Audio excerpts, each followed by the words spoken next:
என்ன நல்லா இருக்கீங்களா? சரி. ஒருத்தர் வந்துங்க கடவுள்கிட்ட போய் அடிக்கடி ஒரு வரத்துக்காக வேண்டிக்கிட்டே இருந்தார். தினமும் போகிறது கடவுள்கிட்ட வந்து வேண்டிக்கிட்டே இருக்கிறது. எனக்கு ஒரு வரம் கொடுங்க, எனக்கு வரம் கொடுங்க. தினமும் கேட்டுகிட்டே இருந்தார். பொறுத்து பார்த்துட்டு ஒரு நான் வந்து கடவுளை வந்து நேர்லேயே வந்துட்டார். நேர்லேயே வந்து என்ன பக்தா, உனக்கு என்ன வேணும், எதுக்காக வந்து தினமும் வந்து கேட்குற? வேற ஒன்றும் இல்லை, எனக்கு ஒரே ஒரு வரம் வேணும். ஒரே ஒரு வரமா? என்ன வரம்? அப்படி நான் வந்து எதை தொடரணும் அது வந்து தங்கமாக மாறிடணும். இது ஆமாம், நான் வந்து எதை தொட்டாலும் அது வந்து தங்கமாக மாறிடணும். அந்த மாதிரி ஒரே ஒரு வரம் மட்டும் எனக்கு கொடுத்துருங்க அப்படிங்கிறது. நல்லா யோசனை பண்ணிக்கிட்டியா? இல்லை நல்லா யோசனை பண்ணிக்கிட்டேன். அந்த ஒரு வரம் இருந்தால் நான் எவ்வளவோ வேலை செய்வேன். அந்த ஒரு வரம் மட்டும் எனக்கு கிடைச்சிருச்சுன்னா போதும், என்னை பிடிக்கிறதுக்கு ஆளே கிடையாது. அப்படி இப்படின்னு விட்டு பயங்கரமாக பேசுகிறாப்பிள்ளைங்க.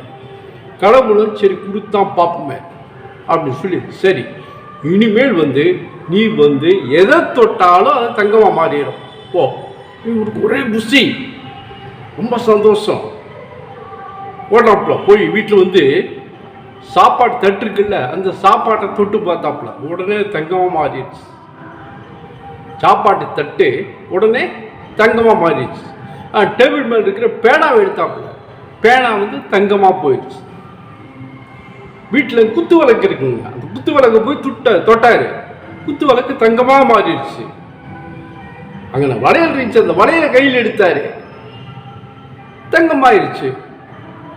டீ குடிக்கிற அது காப்பி குடிக்கிற டபரா செட் இருக்கும்ல, அதை போய் தொடுறாரு, அது வந்து தங்கமாக மாறிடுச்சு. உடனே ரொம்ப குஷி, பயங்கரமா ஊன்னு கத்திட்டு கிடக்கிறாரு. அச்சோ, இனிமேல் என்னை பிடிக்கிறதுக்கு ஆள் கிடையாது, உலகத்தில் யார் என்னை வந்து வெல்ல முடியாது ஊன்னு பயங்கரமாக அழட்டிக்கிறாப்பிள்ளைங்க.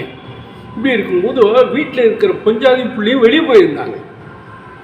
அவங்க வர்றாங்க. பையன் வந்து வேகமாக வர்றான். வந்தோமே இவர் வந்து தன்னுடைய அந்த திறமையை வந்து சொல்கிறதுக்கு ஏதோ தொட்டாலும் தங்கமாக போன்னு சொல்கிறதுக்காக வேகமாக போய் கட்டி பிடிக்கிறார் பையனை.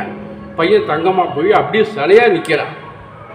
அப்போ தான் இவருக்கு ஆஹா என்னடா அப்படின்னு சொல்லி யோசனை பண்ணுறாரு. பொஞ்சாதி போய் தொடர், பொஞ்சாதி வந்து தங்கமாக மாறிட்டாப்பு. அப்புறம்தான் வந்து இவருக்கே வந்து தோணுதுங்க, அடடா நம்ம எதுவும் தப்பா பண்ணிட்டோம்.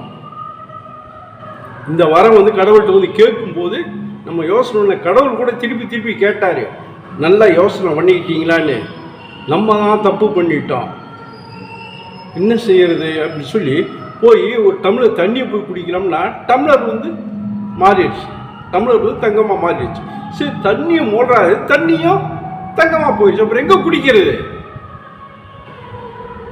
அந்த டம்ளர் தண்ணி வந்து தங்கமாக போயிடுச்சுங்க. தங்கத்தை வந்து குடிக்க முடியுமா? சரி சாப்பிடலாம்னு சாப்பாட்டை வச்சா என்ன ஆகும்? தங்கமாக போயிடும். அப்பத்தான் விபரீதமே இவருக்கு வந்து புரியுது. ஆஹா நம்ம வந்து தப்பு பண்ணிட்டோம். ஏன்னா அவர் எதையுமே தொட முடியாதுங்க. எதை தொட்டாலும் அது வந்து தங்கமாயிரும். இப்போ அவர் வந்து எதை தொட்டாலும் தங்கமாயிருமே தவிர அவர் உயிர் வாழ்றதுக்குள்ள வழியே இல்லை. உயிர் வாழ்றதுக்கு வழி இல்லை. வெறும் எல்லாம் தங்கமாகி என்ன பண்ண, அதாவது சொல்லுவாங்கல்ல பேராசை பெரு நஷ்டம்னு, அந்த மாதிரிதான் இவருக்கு ஆயிடுச்சுங்க. இது வந்து இவர் ஆசைப்பட்டார தவிர இது கூடாத ஆசை அப்படிங்கிறது வந்து அவருக்கு வந்து தெரியல. இந்த மாதிரி ஆசைப்பட்டா இந்த மாதிரி வந்து விபரீதத்தில் தான் முடியும். இது வந்து ஒரு கூடாத ஆசைங்க. இந்த மாதிரி ஆசையெல்லாம் வரவே கூடாது. பேராசை பெருநஷ்டமாக தான் முடியும் அப்படிங்கிறது வந்து இந்த கதையில் வந்து நம்ம தெரிஞ்சுக்கிட்டாலவா, நம்ம வந்து எதை ஆசைப்பட்டாலும் நம்ம வந்து நல்லா யோசனை பண்ணி ஆசைப்படணும். இல்லை இந்த மாதிரி விபரீதமாக முடியும். சரிங்க, நன்றி.